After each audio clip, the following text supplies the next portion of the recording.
My name is Brandon, and at 32 I thought I had it all figured out. After years of grinding in the tech industry, I finally bought my dream house in San Diego. My parents seemed proud, always visiting and admiring my success.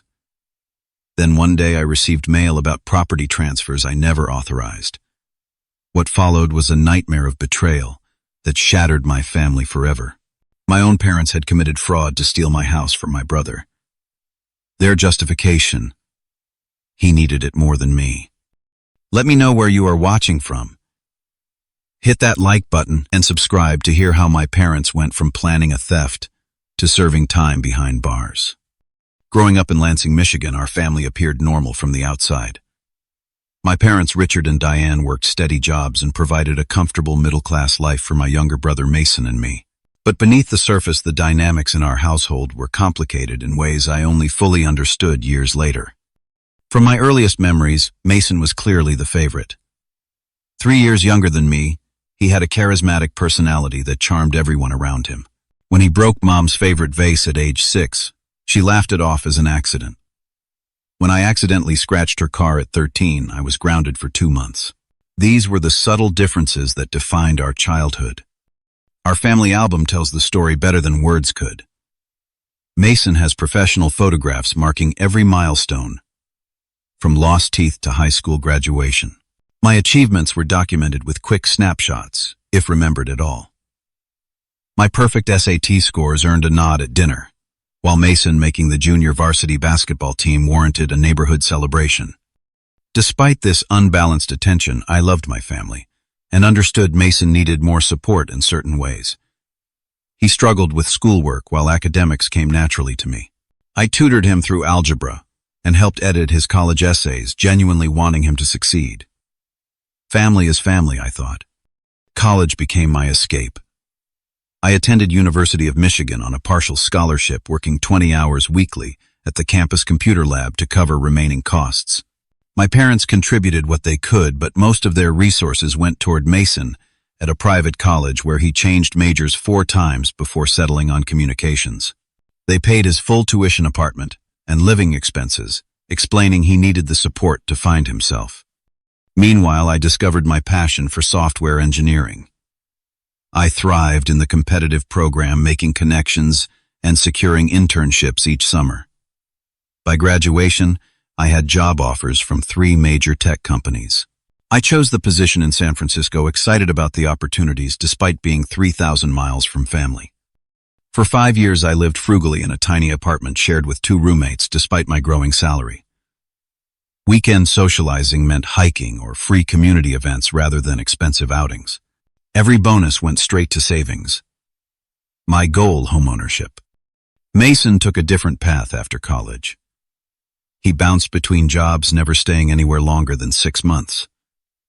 First, he was fired from an advertising agency for missing deadlines. Then he quit a marketing position because his boss was supposedly out to get him. My parents subsidized his rent during unemployment stretches, which became increasingly frequent. When Mason accumulated $20,000 in credit card debt buying designer clothes and weekends in Vegas, my parents dipped into their retirement fund to bail him out. When he totaled his car driving after too many drinks, they purchased him a new one. They explained these decisions by saying Mason was still finding his way, that he just needed more time to mature. Meanwhile, I visited Michigan twice, yearly listening to stories about Mason while my own achievements were barely acknowledged.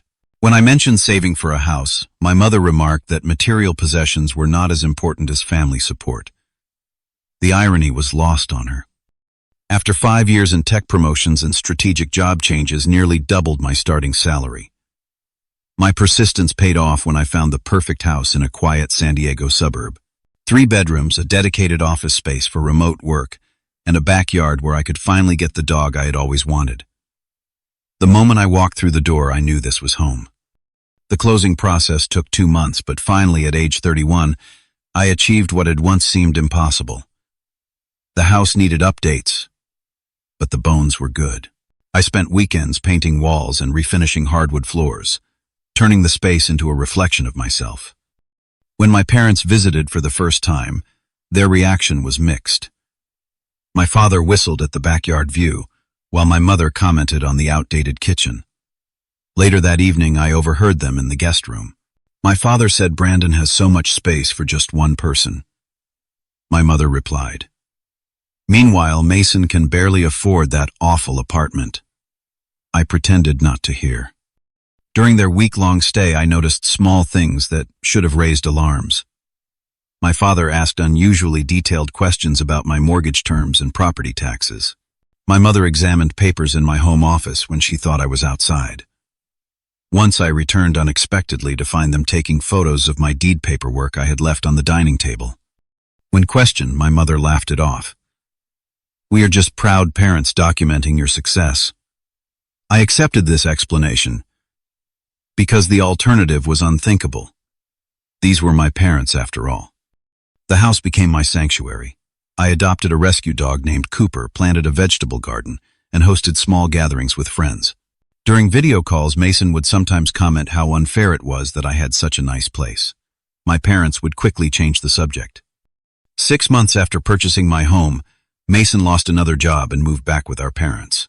During our calls, they increasingly mentioned how difficult things were for him, how depressed he felt in their basement, how a change of scenery might help him reset his life. I sympathized, but kept my boundaries clear. When they suggested he visit California for an extended stay, I offered to help him find affordable accommodations nearby instead. Had I known what was already in motion, I might have severed contact then and there. But family ties blinded me to the warning signs until it was almost too late. The envelope from the San Diego County Records Office seemed ordinary, just another piece of homeowner mail among bills and advertisements. I almost set it aside for weekend review until I noticed the words "Property Transfer Confirmation" printed in the window. Confused, I opened it immediately. Inside was documentation regarding the transfer of my property into a family trust. The paperwork listed my parents as trustees with power to manage the asset. My signature appeared on multiple pages alongside notary stamps and official seals. One problem: I had never signed these documents, nor created any family trust. My first reaction was to assume a clerical error. Perhaps another Brandon with my last name had purchased property nearby, and records got mixed up. I called the county office expecting a quick resolution. The clerk confirmed the documents were properly filed for my specific address. When I explained I never signed anything, she grew concerned and directed me to contact my mortgage company immediately. Her tone shifted from routine assistance to alarmed caution. The mortgage representative reviewed my account and discovered someone had accessed it 3 times in the previous month from an IP address in Michigan. The access occurred using my credentials and security questions. Additionally, someone had requested duplicate statements be sent to my parents' address in Lansing. My stomach knotted as unwelcome suspicions formed. I hung up and immediately checked my email trash folder, finding deleted messages from the mortgage company confirming changes I never authorized. The recovery timestamps matched exactly with my parents' 4-day visit the previous month. With shaking hands, I called my bank to freeze accounts and check for other unauthorized activities. The representative found attempts to open a home equity line of credit using my social security number and financial information. The application had been rejected due to signature inconsistencies, but the attempt itself was chilling. I spent the next 3 hours in a daze securing accounts and gathering evidence. Every discovery worsened my suspicions. Finally, I found an email in my deleted folder containing a scan of a notarized power of attorney document, giving my parents full control over my assets. The signature looked remarkably like mine, but with subtle differences only I would notice. That evening, I called my parents, struggling to keep my voice level. My mother answered cheerfully, asking about Cooper and my garden. The mundane conversation felt surreal against my knowledge of their betrayal. When I finally mentioned the county records letter, silence fell on the line. Then my father took over the call. His voice carried none of his usual warmth as he said, "Brandon, we need to discuss some changes we are making as a family." "Changes? You tried to steal my house," I responded, still hoping for an explanation that would make sense of the impossible. What followed was a 30-minute conversation that rewrote everything I thought I knew about my family. My father explained their actions as necessary family planning. Mason needed stability that my parents could no longer provide in their retirement. The house in California represented an opportunity for him to restart his life in a place with better job prospects. "We were going to tell you once everything was finalized," my mother interjected. "We know you would never just give the house to Mason even though he needs it more than you do." The casual way she dismissed my largest investment and personal accomplishment stunned me into silence. When I found my voice, I asked how they could possibly justify identity theft and fraud. My father responded with shocking entitlement. "Parents make sacrifices for their children all the time. Now it is your turn to sacrifice for your brother." "By having my house stolen?" I asked incredulously. "You are being dramatic," my mother said. "You make plenty of money. You can just buy another house. Mason has nothing." When I mentioned potential legal consequences, they scoffed. My father actually said, no son would send his parents to jail over a simple family matter. They genuinely believed their status as parents exempted them from laws against fraud and identity theft. The conversation ended with my mother crying about family loyalty and my father warning me not to do anything rash. Neither expressed remorse for violating my trust or breaking the law. In their minds, their actions were justified by Mason's needs, which automatically outweighed mine. After hanging up, I sat on my kitchen floor with Cooper beside me, trying to process the betrayal. The people who should have protected me had instead conspired against me. The depth of their deception suggested months of planning, all while smiling to my face and accepting my hospitality. That night I barely slept, replaying years of family interactions through this new lens of favoritism taken to criminal extremes. By morning, my shock had hardened into resolve. This was no longer about family dynamics, but about protecting myself from people who had proven they would stop at nothing to take what I had earned. The days following my confrontation with my parents brought revelations that deepened the betrayal. While securing my financial accounts, I discovered something that made my blood run cold. Not only had my parents attempted to transfer my property, but they had successfully taken out a second mortgage on my house for $150,000. The loan had been processed using the fraudulent power of attorney document and directed to a bank account in Michigan. The funds had been withdrawn almost immediately in a series of large cashier's checks. When I obtained the transaction records through an emergency court order, I found the money had been used to pay off Mason's student loans, credit card debts, and the remainder of his car loan. Confronting my parents again resulted in more justifications rather than remorse. My mother actually said, "At least now you know where the money went. It stayed in the family instead of going to those awful credit card companies charging Mason such high interest rates." My father added, "Once the house was transferred to the family trust, we planned to refinance and pay off that second mortgage anyway. You would never have known the difference." The casual way they discussed permanently altering my financial future without my consent or knowledge stunned me. When I mentioned potential jail time for mortgage fraud, my father laughed. No judge would send parents to jail for helping their son. A call to Mason revealed he was not merely an innocent beneficiary but an active participant. He had already given notice at his apartment and scheduled a moving truck to California. When I asked if he understood the situation, he responded with entitlement that mirrored our parents. "Mom and Dad said they would handle the paperwork. I just need to know when I can move in," he said. "I already measured the master bedroom for my furniture. The current guest room will be my home office." My protests that the house was mine, not his, were met with shocking dismissal. They said, "You have plenty of money to get another place. Stop being so selfish. You always have to be the successful one, never sharing anything." The betrayal now extended beyond my parents to include my brother, completing the family circle against me. Mason had always benefited from our parents' favoritism, but actively participating in fraud against me crossed a line I never imagined possible. When extended family learned of the situation, their reactions split along unexpected lines. My maternal grandmother called to express her horror at my parents' actions. My uncle Robert, my father's brother, offered legal contacts and support. But most relatives pressured me to handle this privately and not tear the family apart. My Aunt Patricia called almost daily with escalating emotional appeals. "Your parents made a mistake, but they meant well," she insisted. "Think about what prison would do to them at their age. Is your house really worth destroying your entire family?" These conversations left me isolated and doubting myself. Was I overreacting? Was family loyalty supposed to extend to accepting criminal behavior? The pressure to drop everything and keep the peace mounted with each call and message. The strain began affecting other areas of my life. Sleep became elusive as I lay awake running calculations on financial recovery scenarios. My performance at work suffered as meetings became background noise to my spinning thoughts. Friends noticed my withdrawal but received only vague explanations about family issues. Cooper became my emotional support, his uncomplicated affection, a contrast to the manipulation from my family. Long walks with him became my therapy, the only time my anxious mind found any peace. The financial impact extended beyond the fraudulent mortgage. My credit score dropped 100 points from the numerous inquiries and new debt. An application for a small business loan I had been planning was now impossible. The security measures needed to protect my remaining assets required hours of paperwork and legal consultations. 3 weeks after discovering the fraud, I received a certified letter from my parents' attorney.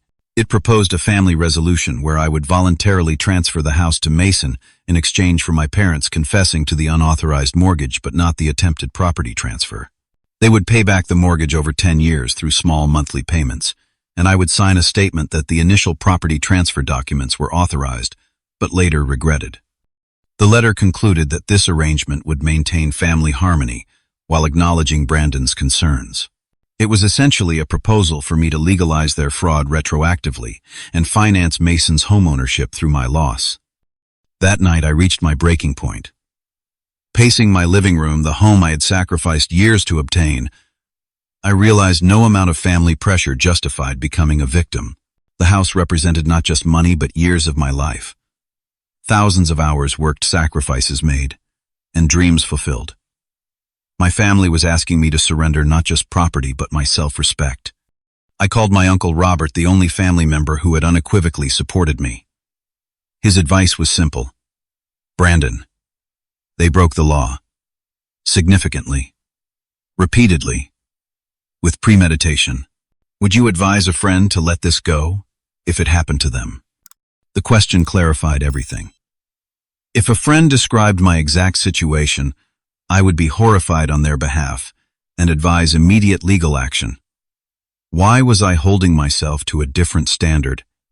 That evening, I contacted a law firm specializing in identity theft and real estate fraud. The initial consultation validated my worst fears. This was not a minor family disagreement, but serious criminal activity with potential felony charges. As I signed the retainer agreement, I felt a strange mix of dread and relief. The path ahead would be painful, but for the first time since opening that county records envelope, I was taking back control. Finding the right attorney proved challenging. This case required someone familiar with both real estate fraud and the complexities of family dynamics. After interviewing 3 firms, I retained Samuel Winters, a former prosecutor who specialized in white-collar crime with a focus on identity theft. During our first meeting, Samuel laid out the harsh realities. Family fraud cases are among the most difficult emotionally, he explained. The legal aspects are straightforward, but the personal components are not. Are you prepared for your parents to potentially serve prison time? I hesitated before answering. I do not want revenge. I want protection and justice. If those require legal consequences for my parents, then yes, I am prepared. Samuel nodded. That is exactly the right mindset. Now we need to gather everything. Bank statements, emails, phone records, property documents. Leave no stone unturned. The documentation process consumed my life. I took a week of personal leave from work to compile evidence. Every deleted email was recovered. Security camera footage from my home showed my parents in my office during their visit. Phone records documented calls to banks and county offices from their numbers. The digital trail they left proved surprisingly extensive. When the evidence package was complete, Samuel reviewed it with growing disbelief. Brandon, I have handled hundreds of fraud cases, but the brazenness here is exceptional. They made almost no attempt to cover their tracks. They never thought I would take legal action against family, I explained. That miscalculation will cost them, he replied. Our next step was filing a police report. The officer who took my statement, Detective Rodriguez, initially showed the skepticism typical when dealing with family financial disputes. As I presented document after document, her expression shifted from professional detachment to genuine concern. Mr. Brandon, she said using my first name as my surname, this is one of the most thoroughly documented cases of identity theft I have encountered. We will be opening a full investigation. 2 days later, Detective Rodriguez called to inform me the district attorney had agreed to pursue criminal charges. My parents would be served with legal papers at their home in Michigan. The reality of what was happening hit me that evening. I sat in my backyard watching the sunset over the neighborhood I had worked so hard to join. Cooper rested his head on my lap, sensing my distress. For the first time since discovering the fraud, I allowed myself to cry for the family relationships that would never be the same. My parents' reaction to being served legal papers was immediate and furious. My mother called screaming about family betrayal. My father threatened countersuits for defamation. Mason posted a lengthy social media rant describing me as a privileged tech bro who cared more about property than family. Extended family members intensified their pressure campaign. Cousins I hadn't spoken with in years called to reason with me. My Aunt Patricia showed up unannounced at my workplace, creating a scene that required security intervention. The family narrative portrayed me as vengeful and cruel, rather than a victim seeking protection. Samuel advised cutting contact with everyone involved, creating email filters and blocking phone numbers. Every communication can be used against you, he warned. They are hoping for evidence that you authorize their actions or that this is just a misunderstanding. The preliminary hearing was scheduled 6 weeks out. During this time, my parents hired Barrett Thompson, an aggressive defense attorney known for high-profile cases. Their legal strategy quickly became a parent claim I had verbally authorized everything as part of a family financial arrangement I later regretted. Samuel was unfazed. Verbal authorization does not apply to notarized documents with forged signatures. The evidence speaks for itself. The day of the preliminary hearing arrived with a mix of dread and anticipation. Walking into the courthouse, I saw my parents in person for the first time since discovering their betrayal. My mother had lost weight, her clothes hanging loosely. My father's confident posture was replaced with a defensive hunch. They sat with their attorney, not looking in my direction until the judge entered. When our eyes finally met, my mother's filled with tears while my father's hardened with resentment. The connection that had once been unconditional family love had been replaced with something unrecognizable. Judge Harriman reviewed the evidence and listened to initial arguments from both attorneys. Barrett Thompson painted a picture of a misunderstood family financial arrangement, suggesting I had approved the general plan, but changed my mind when details were implemented. Samuel countered with documented evidence of forgery, unauthorized account access, and the timeline of deception. He highlighted the second mortgage and the immediate transfer of funds to pay Mason's debts without my knowledge. After 2 hours of arguments, Judge Harriman ruled there was sufficient evidence to proceed to trial. My parents were formally charged with identity theft, fraud, forgery, and grand larceny. They were released on bail with travel restrictions and orders to have no contact with me. Outside the courthouse, reporters had gathered, tipped off about the unusual case of parents defrauding their successful son. Samuel guided me past them with a brief no comment, but not before cameras captured my parents exiting behind us. The local news ran the story that evening, bringing public attention I had hoped to avoid. That night, alone in the house my parents had tried to steal, I wondered if pursuing justice was worth the cost. The family I had known was effectively destroyed. Even if my parents avoided prison, our relationship was damaged beyond repair. Was protecting my property and financial future worth this outcome? The answer came as I walked through rooms I had carefully renovated, the garden I had planted, the neighborhood I had selected after years of searching. This house represented not just money, but my independence, my accomplishments, and my future security. No one had the right to take that from me, not even the people who gave me life. With renewed resolve, I called Samuel. I want to proceed with the full case. No plea deals, unless they include complete restitution and admission of wrongdoing. Are you certain? he asked. Trial means public testimony. Everything will be on record. I am certain, I replied. This stopped being a private family matter when they committed criminal fraud. The decision brought unexpected clarity. For years I had accepted the family dynamic that prioritized Mason's needs above mine. Now finally I was prioritizing my own well-being. The guilt that had haunted me since filing charges began to lift, replaced with the certainty that I was doing what anyone had the right to do, protect themselves from harm, regardless of who inflicted it. The months leading up to the trial transformed my life into a parade of legal meetings, evidence reviews, and preparation sessions. Samuel assembled a team, including a forensic accountant handwriting expert and cybersecurity specialist, to document every aspect of my parents' fraud. The forensic accountant, Miss Abernathy, traced every dollar from the fraudulent second mortgage. The money trail is remarkably clear, she explained during a preparation meeting. $100,000 paid off your brother's student loans and credit cards. $30,000 purchased investment bonds in his name. The remaining $20,000 funded a checking account he immediately began using for daily expenses and luxury purchases. The handwriting expert confirmed what I already knew. The signatures on the power of attorney and property transfer documents were skillful forgeries, but definitively not mine. Key pressure points and stroke patterns differed from my authentic signatures. Additionally, the notary whose stamp appeared on the documents had no record of the transaction and reported her stamp stolen 3 months earlier. Most damning was the cybersecurity analysis of digital evidence. My parents had used my laptop during their visit to access my accounts, install key logging software to capture passwords, and set up email forwarding rules that sent copies of financial communications to an account they controlled. These sophisticated steps demonstrated premeditation far beyond a momentary lapse in judgment. 2 weeks before the trial, Barrett Thompson approached Samuel with a plea offer. My parents would plead guilty to lesser charges of fraudulent misrepresentation if I agreed to drop the identity theft and forgery charges. They would pay restitution for the second mortgage, but admit no wrongdoing regarding the attempted property transfer. Samuel brought the offer to me, remaining professionally neutral while explaining the pros and cons. A plea means certainty and closure without trial stress.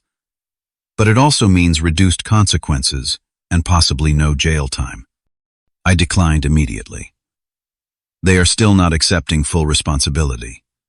The property transfer was the primary goal, not the mortgage. I want the complete truth on record. The trial began on a Tuesday morning in federal court. The prosecution opened with a methodical presentation of evidence, walking the jury through each step of my parents' scheme. Email timestamps, bank records, forged documents, and expert testimony created an undeniable picture of calculated fraud. My testimony came on the second day. For 4 hours I answered questions about my relationship with my family, the discovery of the fraud, and the financial and emotional impact of their actions. Barrett Thompson's cross-examination tried to paint me as materialistic and ungenerous toward my struggling brother. But the documented evidence of my previous financial support for Mason undermined this narrative. My parents' defense strategy shifted repeatedly throughout the proceedings. They initially claimed I had verbally approved a family financial restructuring. When evidence disproved this, they suggested miscommunication about the extent of what I had authorized. When this too fell apart, they pivoted to a defense, claiming they believed they were acting in my best interest as parents who had always managed family resources. On the 4th day, Mason took the stand as a defense witness. His testimony backfired spectacularly when he revealed plans I had known nothing about. According to Mason, once the property transfer was complete, my parents intended to refinance my house for an additional $200,000 to fund a business venture he wanted to launch. This admission of planned further exploitation shocked even their own attorney. The prosecution then presented evidence I had not known existed. Detective Rodriguez had uncovered 3 previous attempts by my parents to access different financial accounts in my name dating back 2 years. These attempts had failed due to security measures, but demonstrated a pattern of behavior predating the house fraud. On the 6th day, my parents finally testified. My mother cried throughout her testimony, describing her actions as those of a desperate parent trying to create equal opportunities for both children. She characterized Mason as disadvantaged compared to my easy success and portrayed the fraud as an unfortunate but necessary family rebalancing. My father took a different approach, presenting himself as the financial manager of the family who had always made decisions for the collective good. He argued that, as my parent, he had the moral if not legal authority to allocate family resources according to need rather than technical ownership. When the prosecutor asked if he considered my house a family resource, despite not contributing to its purchase, he answered affirmatively without hesitation. During closing arguments, the prosecutor summarized the case simply, "This is not about family dynamics or parental authority. It is about two individuals who committed multiple felonies for financial gain. The fact that they are the victim's parents makes their actions more reprehensible, not less." Barrett Thompson appealed to the jury's presumed sympathy for parents arguing that family relationships exist outside normal legal boundaries. Before you condemn these parents to prison, ask yourselves if you have never made difficult decisions for your children that might not withstand legal scrutiny. Before deliberations began, the judge allowed me to make a victim impact statement. Standing before the court, I faced my parents directly for the first time since the trial began. I worked for years to afford my home. I saved when others spent. I sacrificed immediate comforts for long-term security. The house represents not just my largest financial asset, but my hard-won independence. My parents saw this achievement not as something to celebrate, but as a resource to appropriate for their preferred child. Their actions destroyed my sense of safety, damaged my credit, and necessitated expensive legal measures to protect what is rightfully mine. But beyond the financial impact is the betrayal by the two people I should have been able to trust implicitly. That loss cannot be quantified or repaid. I do not seek vengeance. I seek acknowledgement of wrongdoing and consequences that reflect the seriousness of these crimes. Identity theft and fraud are not less significant when committed by family members. If anything, they represent a more profound violation of trust. The jury deliberated for just 4 hours before returning a unanimous guilty verdict on all charges. Judge Harriman thanked them for their service before addressing my parents directly. The evidence in this case presents not a momentary lapse in judgment, but a calculated, prolonged criminal enterprise against your own son. You abused parental knowledge of personal details to commit identity theft, forged legal documents, defrauded financial institutions, and attempted to steal a significant property asset. That you did this to benefit another child does not mitigate your crimes, but rather demonstrates a disturbing willingness to harm one child to advantage another. The sentencing came 1 week later. My parents received 3 years in federal prison, each 5 years probation upon release, and orders to pay full restitution plus my legal fees. Additionally, they were barred from having any financial authority over accounts belonging to family members in the future. As they were led from the courtroom, my mother turned to look at me one final time. Her expression held not anger, but something like bewilderment, as if she still could not comprehend how her actions had led to this outcome. My father kept his eyes forward, his posture rigid with unrepentant pride. The finality of the moment struck me with unexpected force. The parents I had known were gone, replaced by convicted felons who had seen me as a resource rather than a son. Whatever came next, our family would never return to what it had been. Outside the courthouse, Samuel shook my hand. Justice was served today. Not many victims have the courage to see a case like this through to completion, especially against family. His words reminded me that beneath the personal tragedy lay an important principle. By holding my parents accountable, I had not only protected myself, but sent a message that family status does not exempt anyone from legal and ethical standards. The cost had been enormous, but so was the value of the stand I had taken. The media coverage following the verdict brought unwanted attention. Local news covered the story extensively, and several national outlets picked it up as a cautionary tale about family financial abuse. Journalists contacted me daily for interviews I consistently declined. My focus was on rebuilding my life, not becoming the public face of family fraud. Mason's reaction to our parents' sentencing was predictably self-centered. He posted a rambling video online claiming I had engineered the entire situation to deprive him of opportunities and punish our parents for loving him more. The comment section quickly filled with supporters and critics, turning our private family tragedy into public entertainment. When Mason showed up unannounced at my workplace, Security escorted him from the building. His parting words echoed through the lobby. "You have everything. And now you have put our parents in prison too. Are you happy now?" The incident forced me to explain the situation to my employers, who fortunately responded with support and additional security measures. The emotional aftermath proved more challenging than the legal battle. With the structured process of investigation and trial concluded, I faced the raw reality of my new family status. Ordinary moments triggered waves of grief holiday marketing that assumed intact families, colleagues discussing weekend visits with parents. Even commercial greeting cards became painful reminders of what I had lost. Some extended family members maintained contact, recognizing my parents' actions as inexcusable regardless of family ties. My grandmother called weekly, her steady support never wavering.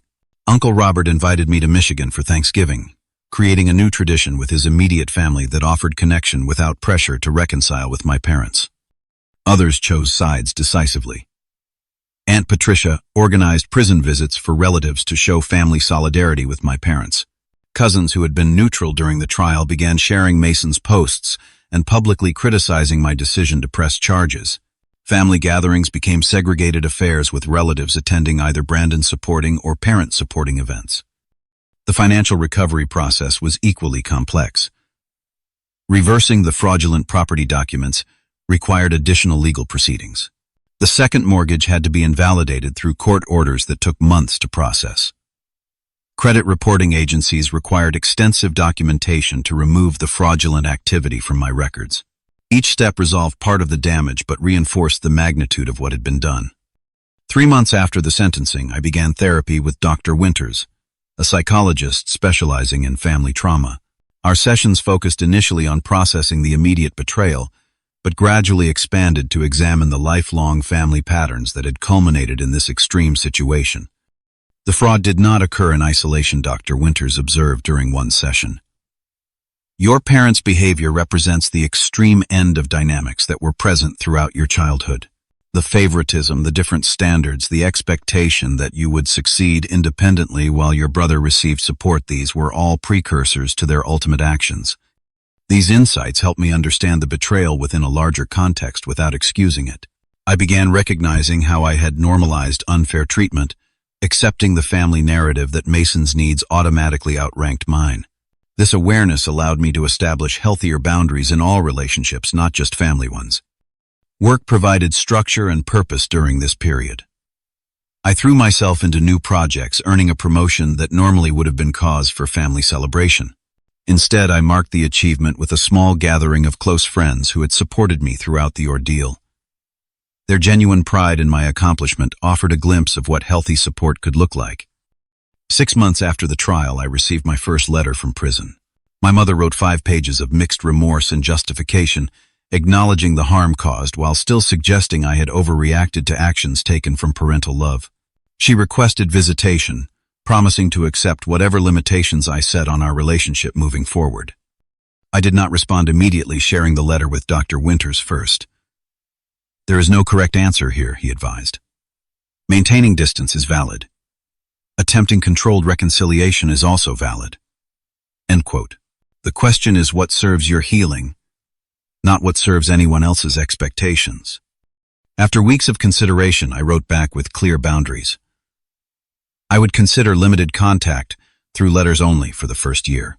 Any communication had to acknowledge the criminal nature of their actions without qualification. References to Mason or suggestions that I should support him would end correspondence immediately. My father never wrote, maintaining his position that parental authority justified his actions. Through my grandmother, I learned he spent his time in prison working in the library and refusing family counseling offered by the correctional facility. As the 1-year anniversary of the trial approached, an unexpected connection formed with my cousin Jennifer, who had experienced similar though less extreme favoritism in her branch of the family. Our shared experiences created a bond that developed into a supportive friendship. She understood the complicated grief of maintaining boundaries with family in ways others could not. "It is like mourning someone who is still alive," she observed during one of our conversations. "You are grieving the parents you thought you had, the ones who should have protected rather than exploited you." This framing helped me process the ongoing sense of loss. I was not simply reacting to criminal actions, but mourning the parents I had believed existed, the family relationships I had valued despite their flaws. Recognizing this grief as legitimate allowed me to address it directly, rather than suppressing it beneath anger. The most unexpected support came through an online forum for victims of family financial abuse. Discovering others with similar experiences reduced my isolation and provided practical advice for recovery. I eventually became a moderator, using my experience to help newcomers navigate their own situations. Through these connections, I developed a chosen family of friends and fellow survivors who understood boundaries and respect in ways my biological family had not. Weekend hikes with my dog Cooper expanded to include friends who enjoyed the outdoors. Monthly dinner gatherings became a tradition. Holiday celebrations transformed from obligations to genuine celebrations with people who valued my presence. Professionally, my experience led to unexpected opportunities. I began volunteering with a nonprofit that educated young adults about financial security and identifying exploitation. Speaking to college students about protecting their financial information and recognizing warning signs of manipulation gave purpose to my painful experience. Gradually, day by day, I reclaimed not just my financial security but my sense of self-worth. The house that had been the target of my parents' fraud transformed from a reminder of betrayal to a symbol of resilience. I completed renovations paused during the legal battle, creating spaces that reflected my current self, rather than preserving the home as it had been before the discovery. As life established new patterns, I realized that surviving betrayal had forced growth I might otherwise have avoided. The people-pleasing habits developed during childhood fell away as I learned to validate my own needs. The excessive responsibility I had always assumed for family harmony dissolved, replaced with the understanding that healthy relationships require mutual respect, not one-sided sacrifice. When the local community college requested a guest lecture about identity theft protection, I agreed despite lingering concerns about public discussion. The positive response led to additional speaking engagements and eventually a secondary role consulting for a security software company developing family protection tools. 18 months after the trial, I received notification that Mason had finally secured steady employment and moved to Oregon, distancing himself physically from the family situation. While we remained estranged, the physical separation reduced anxiety about unexpected confrontations. 2 years into my parents' sentences, I finally felt ready for the step I had been avoiding: a prison visit. Not for reconciliation, but for my own closure. The decision came not from external pressure, but from internal readiness, a sign of the autonomy I had fought to protect. 3 years passed remarkably quickly. My parents served their full sentences with no early release, maintaining exemplary behavior according to reports from my grandmother. The person who entered the visiting room at the federal correctional facility looked like my father, but carried himself differently, the confident authority replaced with cautious humility. Our conversation remained within safe topics: books he had read in the prison library, my recent promotion changes in our hometown. Neither of us mentioned Mason or the house that had caused our family fracture. The visit lasted the permitted hour, exactly concluding with his acknowledgement that actions have consequences he had never anticipated. "I still believe I was trying to help the family," he said as our time ended. "But I recognize now that my methods were wrong. Criminally wrong. It was not a complete admission of the fundamental breach of trust, but it was more accountability than I had expected." My mother's visit the following day brought more emotion, but similar boundaries. She cried when seeing me expressing remorse that seemed genuine, if still incomplete in its understanding of the harm caused. "Not a day passes that I do not regret what we did," she said. "Not because of the consequences for us, but because of what it did to you, to your trust and family." These visits provided a form of closure I had not realized I needed. I did not leave with plans for regular contact or family reunification, but the burning anger that had accompanied thoughts of my parents diminished. They were neither monsters nor the loving parents I had once believed them to be, but flawed humans who had made catastrophic choices that permanently altered our relationship. The support group I had joined during the early aftermath continued to play a central role in my life. What began as a place to process trauma evolved into a community where I could both receive and offer support. Many members struggled with the same questions that had haunted me. How do you reconcile family love with severe betrayal? When is forgiveness appropriate? And when is distance necessary for self-protection? Through sharing my experience, I developed a perspective that balanced accountability with compassion. Forgiveness, I came to understand, did not mean pretending the harm never occurred or resuming relationships without change. It meant releasing the consuming anger while maintaining boundaries based on demonstrated behavior rather than family obligation. This philosophy guided my limited contact with my parents following their release and relocation to a smaller home in Michigan. Our communication remained restricted to occasional emails and holiday cards with clear understandings about acceptable topics and expectations. They respected these boundaries, perhaps understanding that any relationship was better than none. Mason and I attempted one conversation by phone on the anniversary of our parents' release. The call quickly devolved into his accusations and demands for financial support. I ended the call with the realization that his patterns remained unchanged despite the family upheaval. While I wished him well, I maintained firm boundaries against financial entanglement or manipulation. My professional life flourished in ways indirectly connected to my experience. The consulting work in financial security expanded to include corporate training programs on preventing internal fraud. I developed expertise in recognizing warning signs of exploitation, turning my painful knowledge into protection for others. The work provided not just income, but purpose, transforming victimization into expertise. The house that had been the center of so much conflict underwent its final transformation when I completed a major renovation of the kitchen and master bathroom. These changes symbolized the property's evolution from a target of attempted theft to a fully realized home, reflecting my current self rather than preserving the past.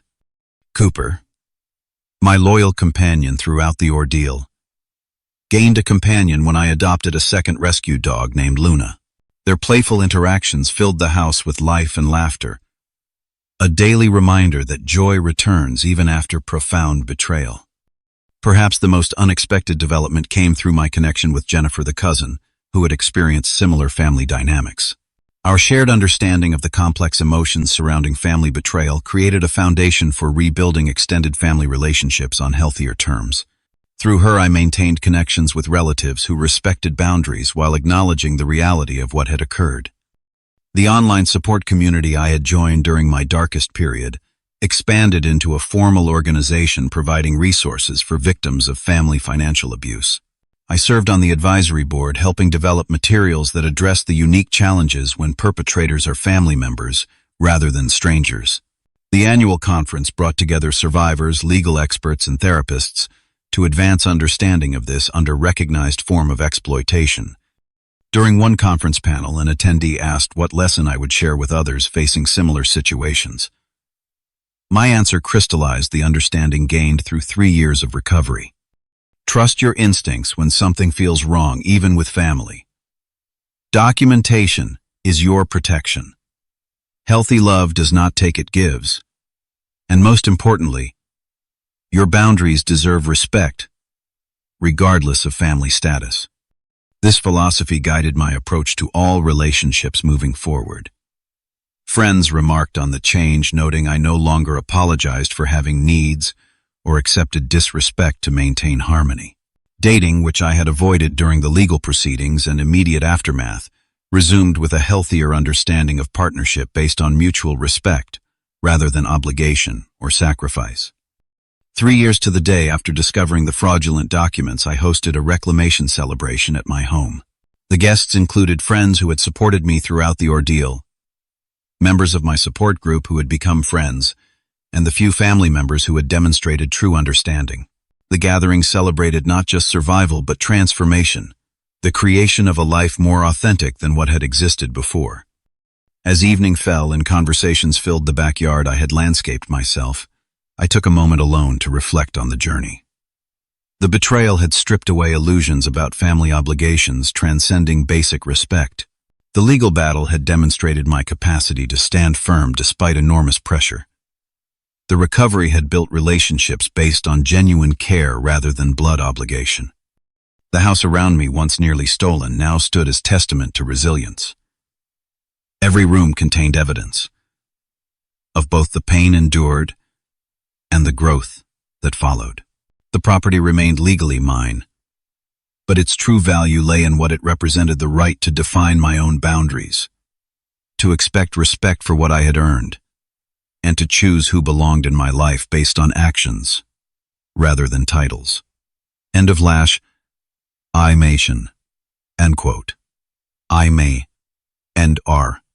Re. In the end, my parents' attempt to steal my house had cost them far more than they had hoped to gain. They lost their freedom temporarily through incarceration, but permanently lost the unquestioning trust and relationship with their son. The price of their actions extended far beyond legal consequences to the fundamental family bonds they had believed would survive any transgression. For me, the loss of family as I had known it remained a sorrow I acknowledged, without letting it define my future. I had built something stronger in its place. A life of authenticity, relationships based on mutual respect, and the wisdom to recognize that true family is defined by how people treat you, not by shared DNA. Have you ever had to make the difficult choice between family loyalty and self-protection? Share your thoughts in the comments below. If this story resonated with you, please hit the like button and subscribe to hear more real-life experiences. Remember that establishing boundaries is not selfish, but necessary for healthy relationships. Thank you for listening to my journey from betrayal to rebuilding.